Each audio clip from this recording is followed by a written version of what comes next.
Hi, my name is Cece Hermes. I'm a senior at Auburn University studying Human Development and Family Studies, and I feel so privileged to have this opportunity to introduce myself and explain more about who I am, what I'm about, and why I want to become a marriage and family therapist.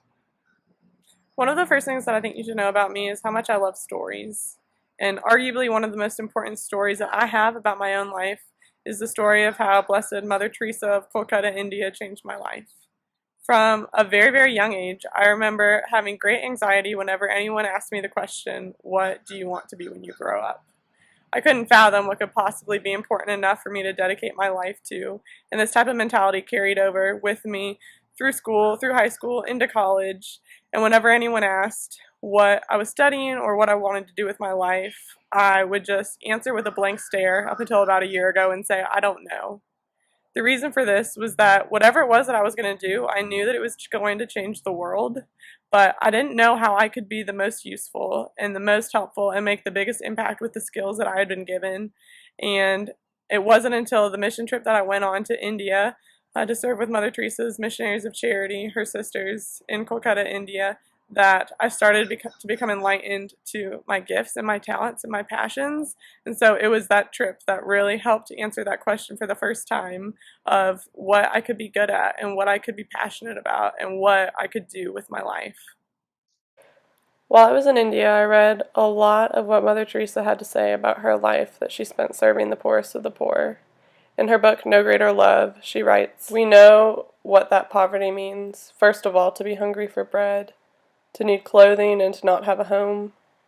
But there is a far greater kind of poverty. It means being unwanted, unloved, and neglected. It means having no one to call your own. When I pick up a hungry person from the streets, I give him rice and bread, and I've satisfied that hunger. But a person who is shut out, feels unwanted from society, unloved, and terrified. How much more difficult is it to remove that hunger?" Mother Teresa's insight about this poverty of love helped me to realize through my time in India that I'm not only passionate about helping to alleviate people's physical poverty, but also the poverty of love that so many people experience within their relationships. In India, I intimately encountered poverty and injustice and the brokenness of our world, and my trip there left me with the desire to do my part to rectify some of this brokenness. It hit me that we really are relational beings meant to be in relationships with each other, and our relationships help to define who we are and are an essential component of our lives. Therefore, to experience a lack of love in those relationships hurts a whole lot. And that's why I want to become a marriage and family therapist, because families really are the basic unit of society. They're the foundational cell that makes up the world. And so after traveling to India, I knew that I wanted to do something to serve families. I knew I wanted to probably do some sort of family therapy, but now I know for sure that the way that I am going to play my part to make this world a better place through my life's mission is as a marriage and family therapist. There are three specific aspects of my life that I know have influenced my desire to become a therapist. The first, as I've already started to touch on, is the exposure I've had to different populations in service. The second is my work with CYO, the local youth group that I've helped out with for the past 3 years. And the third is my experience as an undergraduate research assistant under Olivia Hartwick in Dr. Brian Vaughn's lab. So first of all, encountering various populations of people in diverse cultures and ethnicities and religions. This is something that has been somewhat of a theme to my time as an undergraduate. Between my mission trip to India, the work that I've done with the Missionaries of Charity in Atlanta, serving women who are HIV positive, and last semester during my study abroad experience to Austria when I got to travel to 12 different countries and see and meet and build relationships with people from all over. And from all of these experiences, I've just learned that the patterns of human interaction are similar, they're the same, that you can find basic human desires and the way that people strive to fulfill those to be paralleled across diverse cultures and diverse populations. And because the way that human beings interact is so similar regardless of so many differences, I know that that has influenced my desire to be a therapist, because I know that no matter what differences I might encounter with my clients, I know that the patterns of just general human interaction and the way that we desire to build relationships are the same, and that's what's going to matter. Secondly, the work that I've done as a core team member for the local youth group that I've helped out with over the past 3 years has definitely played a big part in helping me know that I want to become a therapist. And the reason for this is that over the past 3 years, I've seen what genuine investment in relationships and consistency with individuals in the face of conflict and in the face of different developmental tasks. I've seen what kind of an impact that can have. And when I first started helping out, I encountered a lot of discouragement because I wasn't seeing the fruits of my efforts. And our high schoolers are a lot of times a hard group of people to impress. And so it was really difficult for me to remain encouraged and to know that the work that I was doing was going to pay off, and it was going to be beneficial, and it was going to have a positive impact on these people's lives.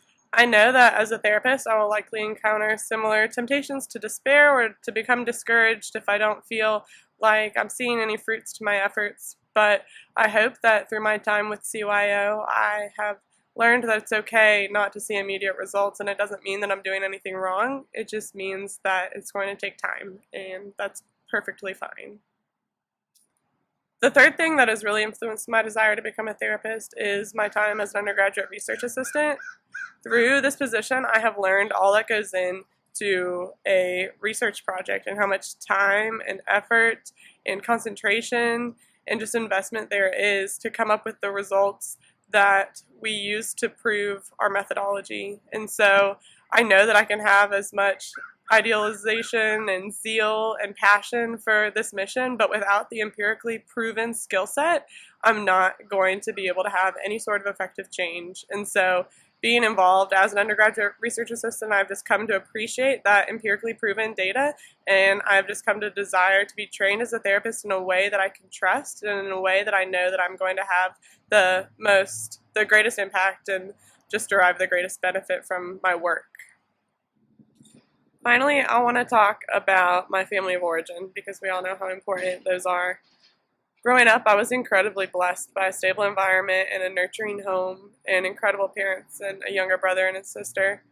But it wasn't until college when I started to realize just all of the ways that we are influenced by our families of origin, and my eyes began to be opened to the ways that my mom had experienced a lot of brokenness and a lot of pain in her family of origin, and the ways that she had brought those wounds into our family and into her marriage with my dad and into the way that she parents me and my brother and sister.